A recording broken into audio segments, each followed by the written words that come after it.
IRCTC, ये आपकी screen पर लेकर आएंगे। इंट्राडे में 28% टूटने के बाद यहां पर एक बहुत तगड़ी रिकवरी देखने को मिली है। इसका चार्ट आपकी स्क्रीन पर आएगा।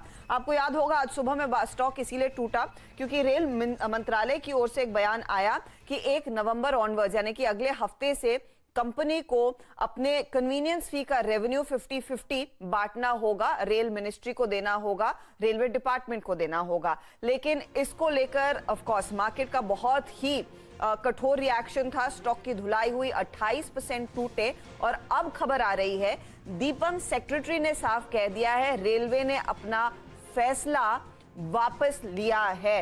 याद रखिएगा ये बहुत अहम डिसीजन लिया गया है रेलवेज की ओर से, क्योंकि रेवेन्यू और का बांटना, कन्वीनियंस फी का 50-50 बांटना वाकई में स्टॉक पर एक बड़ा झटका दे रहा था। इसी को देखकर लोगों ने यहां पर भारी भरकम मुनाफा वसूली की, शॉर्ट की पोजीशन तगड़ी खड़ी हुई और स्टॉक में अब वो पूरी शॉर्ट कवरिंग होती हुई दिखाई दे रही है।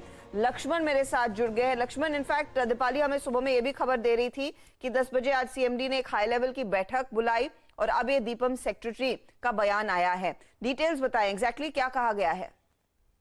बेसिकली दीपम सेक्रेटरी से जो मेरी बातचीत हुई, उस बातचीत में दीपम सेक्रेटरी ने साफ तौर पर कहा कि आईआरसीटीसी के रेवेन्यू शेयरिंग पैसा लिया गया था उसको रेल मंत्रालय वापस, और ये काफी महत्वपूर्ण कदम उठाया जा रहा है क्योंकि दरअसल सरकार ने जो फैसला लिया था उसके बाद बहुत तेज इसका विरोध हुआ था अलग अलग सेगमेंट में। यहाँ तक कि सुबह सुबह आईआरसीटीसी के बोर्ड की बैठक हुई थी और दीपम सेक्रेटरी से बातचीत हुई, फिर इस पर संबंधित मंत्रालय के साथ मंत्रणा हुई और फिर ये फैसला लिया है कि इसको वापस लिया जाए।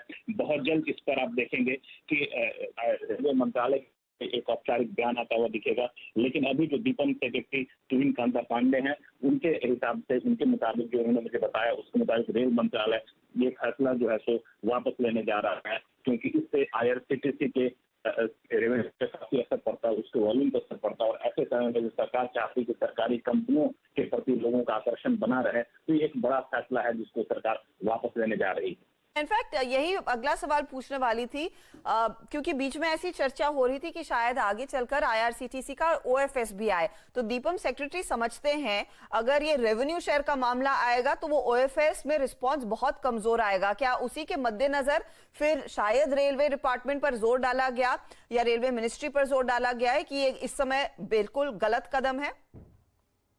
देखिए, ये ओएफएस एक इसकी वजह हो सकती है, लेकिन सिर्फ और सिर्फ ओएफएस इसकी वजह नहीं है क्योंकि दरअसल आईआरसीटीसी पर सरकार का जो फैसला था, जाहिर तौर पे इसमें एक मेजोरिटी रेलवे मंत्रालय है, लेकिन ये फैसला एक तरफा कहा जा सकता है क्योंकि इसके बाकी स्टेक होल्डर्स की तरफ से भी विरोध होने की संभावना यहाँ पर जताई जा रही थी। और दूसरी बात, ये सिर्फ आईआरसीटीसी पर आप फैसला ले लेते हैं, इसका मतलब आप इस तरह का फैसला किसी दूसरे सरकारी कंपनी को भी ले सकते हैं। मैसेज इन्वेस्टमेंट सेंटिमेंट को बिगाड़ने वाला मैसेज था और यही वजह है कि सरकार ने इसमें आनंद फानंद नहीं हुए हैं कि सरकार इस फैसले को वापस लेने का फैसला ले चुकी है क्योंकि इससे बाकी पीएस आ रहे हैं क्योंकि कई सारी कंपनियां जहां पे प्रोवाइड की जाती हैं, दूसरी कंपनी सरकारी वहां पर को आप अप्लाई करेंगे तो फिर काफी नकारात्मक असर आएगा। और सरकार की जो पब्लिक सेक्टर है जिसके तहत सरकार पूरे नॉन एस्टेब्लिश सेक्टर के सरकारी कंपनियों को बेचना चाहती है, तो उसके लिए एक बड़ा नकारात्मक संदेश जाएगा। तो ये सिर्फ आईआरसीटीसी पर वापस नहीं, दूसरी सरकारी कंपनियों के प्रति जो निवेशकों का एक संदेश।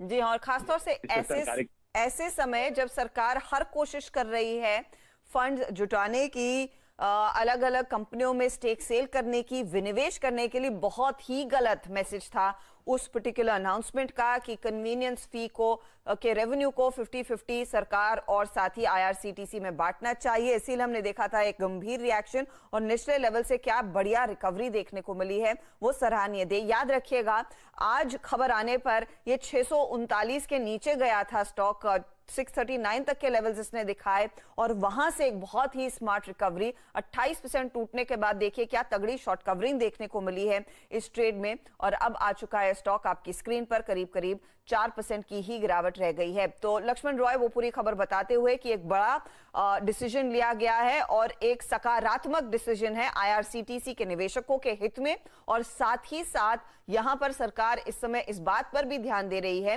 कि आईआरसीटीसी में आगे एक ओएफएस आना है, बाकी कई सरकारी कंपनियों में दरअसल सरकार हिस्सा बेचना चाहती है और फंड रेज करना चाहती है, और ऐसी स्थिति में ऐसी मैसेजिंग और निवेशकों का किसी भी पीएसयू कंपनी से रूठना बिल्कुल गलत मैसेज होगा। तो यह है फिलहाल आपके लिए वो बड़ी खबर। आज की दो बड़ी हेडलाइन हो गई, पहले तो कन्वीनियंस फी जो सरकार को आधी शेयर करनी थी आईआरसीटीसी की, और अब उसी फैसले को वापस लिया गया है। स्टॉक आपके सामने 870 पर आ गया है। चलिए अब खिलाड़ी नंबर 1 के हमारे जानकारों को जोड़ते हैं, उनसे पूछेंगे। ये तो स्टॉक आप देख